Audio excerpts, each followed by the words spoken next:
This next tutorial we're going to focus on how to import PDFs. This is a relatively recent function with ActiveInspire, but it's a very important one because it allows you to use some of your existing material without necessarily having to reinvent the wheel. We have to remember that we have a lot of resources that we should be using, and the ActiveBoard doesn't necessarily require you to transform everything immediately. You want to start and gradually build.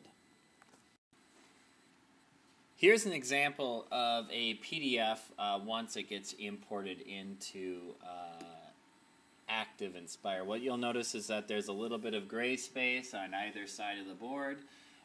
And the other thing is that you'll see is that you can move this around and make it bigger, smaller, and customize this.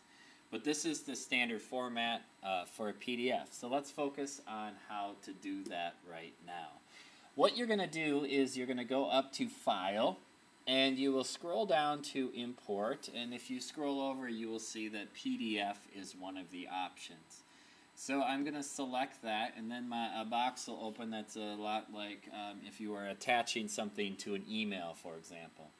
Now I know I have some PDFs on my desktop, so what I'm going to do is navigate to my places to my desktop, and then I am going to pick this Rock Cycle comic that I created in Comic Life. And I am going to open that. It will say if I want to do all the pages or some of the pages. It will ask me if I want it at the beginning or the end, and so I am going to choose Import. And you can see that it will load them all in, and then you can look at the different templates that I imported. Now, one of the first things when you're working with these is that you'll realize is that they still can move around on you, and so I'm just going to correct that. We'll go up to a more standard example here. If students are going to be coming up and illustrating maybe how they move through the rock cycle, maybe somebody's going to move it, and then you can kind of clean it up by allowing yourself to lock this page down so somebody doesn't move it on you.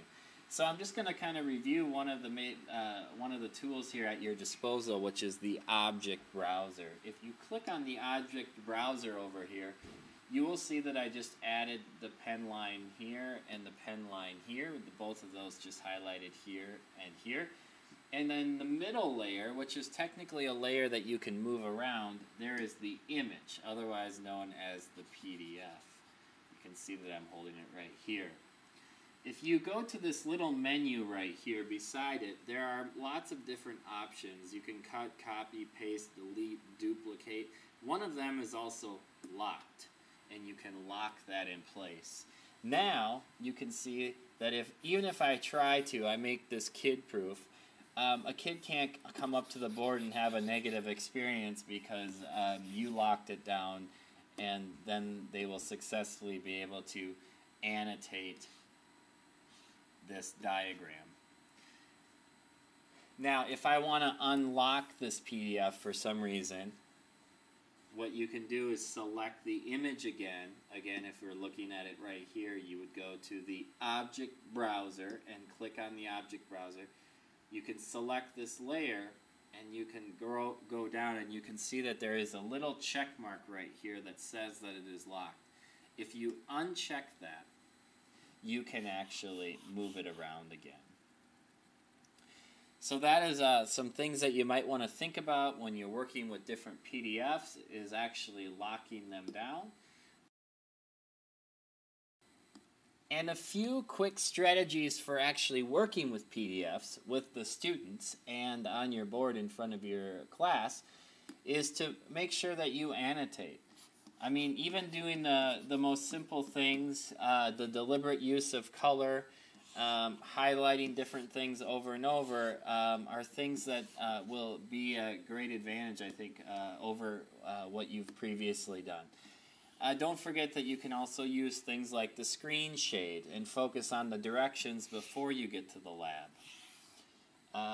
And one more strategy that I've probably done more than anything else is it's really simple, but basically creating a word bank.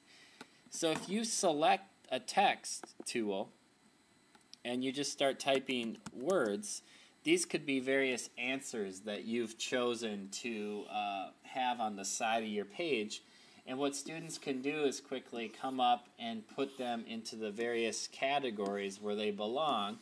And while students are working, sometimes what I do is I hand small groups pens, and when I see the correct answer, I have them go add it to the document as we're working on it. So if groups are struggling, they can look up occasionally and see that the master is slowly being created while the rest of the groups are working.